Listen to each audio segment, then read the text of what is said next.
bohong. Aku hanya memikirkan satu peraturan penting. Kenapa kau lakukan hari ini kalau kau bisa melakukannya besok? Few moments later.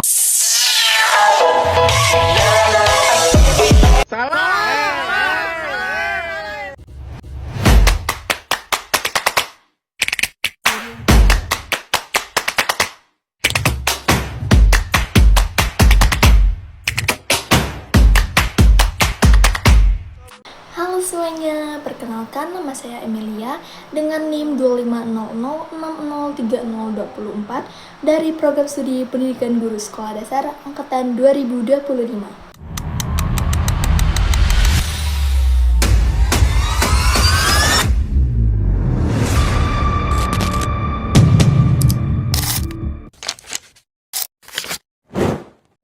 Saat ini, saya sedang berada di tahap belajar menjadi seorang guru profesional.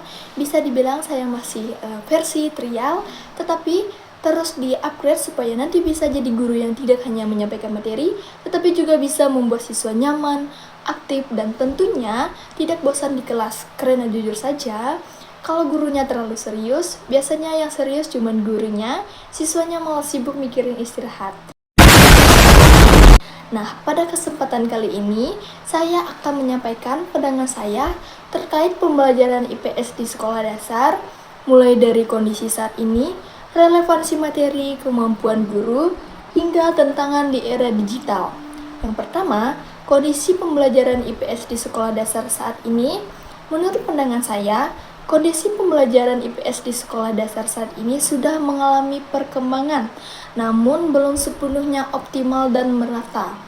Di beberapa sekolah, guru sudah mulai menerapkan pembelajaran yang lebih aktif dan berpusat pada siswa seperti diskusi kelompok, tanya jawab, dan pembelajaran berbasis proyek. Hal ini tentu menjadi perkembangan yang positif, namun di sisi lain masih banyak juga pembelajaran IPS yang cenderung menggunakan metode konvensional seperti ceramah dan hafalan. Siswa diminta mengingat materi tanpa benar-benar memahami maknanya. Akibatnya, tidak sedikit siswa yang menganggap IPS sebagai pelajaran yang membosankan dan sulit. Padahal sebenarnya IPS adalah salah satu mata pelajaran yang sangat penting karena berkaitan langsung dengan kehidupan sosial, lingkungan, dan interaksi manusia. Jadi, bisa disimpulkan bahwa tantangan utama saat ini bukan hanya pada materinya, tetapi pada bagaimana cara penyampaian materi tersebut kepada siswa. Yang kedua adalah relevansi materi IPS dengan kehidupan nyata siswa. Menurut saya, materi IPS memiliki tingkat relevansi yang sangat tinggi dan kehidupan nyata siswa. Materi seperti kegiatan ekonomi lingkungan sekitar, interaksi sosial, hingga keberagaman budaya, semuanya sangat dekat dengan kehidupan sehari-hari siswa. Misalnya nih, ketika siswa belajar tentang kegiatan jual beli, mereka sebenarnya sudah melihat dan bahkan mengalami langsung di lingkungan sekitar seperti di pasar atau warung. Namun, permasalahannya adalah ketika materi tersebut hanya disampaikan secara teoritas tanpa dikaitkan dengan pengalaman nyata siswa.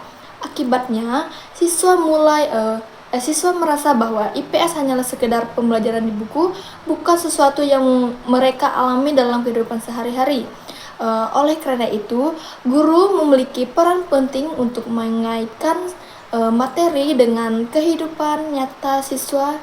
Contohnya nih, mengajak siswa mengamati lingkungan sekitar, memberikan contoh nyata dari kehidupan sehari-hari, menggunakan cerita atau studi kasus sederhana. Dengan cara tersebut, pembelajaran IPS akan menjadi lebih bermakna, mudah dipahami, dan tentunya lebih menarik. Terus yang ketiga adalah kemampuan guru dalam mengembangkan pembelajaran IPS. Menurut saya sendiri, kemampuan guru SD dalam mengembangkan pembelajaran IPS saat ini cukup beragam. Ada guru yang sudah sangat kreatif dalam menggunakan berbagai metode dan media pembelajaran seperti video, gambar, permainan edukatif, hingga pembelajaran berbasis proyek. Guru seperti ini biasanya mampu menciptakan suasana belajar dan menyenangkan, sehingga siswa menjadi lebih aktif dan antusias. Namun, masih ada juga guru nih yang cenderung menggunakan metode pembelajaran yang menonton, seperti ceramah dan variasi. Hal ini disebabkan oleh beberapa faktor seperti keterbatasan fasilitas, kurangnya pelatihan, atau belum terbiasa menggunakan teknologi. Padahal di era sekarang guru dituntut untuk lebih inovatif dan adaptif terhadap perkembangan zaman. Karena pada dasarnya, pembelajaran yang menarik tidak selalu membutuhkan teknologi canggih, tetapi membutuhkan kreativitas guru dalam menyampaikan materi. Dengan pembelajaran yang baik, siswa tidak hanya memahami materi IPS, tetapi juga mampu berpikir kritis, berpendapat, dan memiliki kepedulian sosial. Yang keempat adalah tantangan pembelajaran IPS di era digital. Di era digital saat ini, pembelajaran IPS menghadapi berbagai tindakan yang cukup kompleks. Salah satu tantangan utama adalah banyaknya informasi yang tersedia di internet, namun tidak semuanya dapat dipastikan kebenarannya. Siswa yang belum memiliki kemampuan berpikir kritis bisa saja menerima informasi yang secara mentah-mentah tanpa melakukan verifikasi. Selain itu, tidak semua sekolah memiliki fasilitas teknologi yang memadai, seperti akses internet atau perangkat digital. Hal ini menyebabkan adanya kesenjangan dalam proses pembelajaran. Di sisi lain, penggunaan teknologi yang tidak terkontrol juga bisa dapat mengurangi fokus belajar siswa. Kadang niatnya belajar IPS, tetapi malah berpikir nonton video lain. Namun, di balik tantangan tersebut, di era digital juga memberikan peluang besar.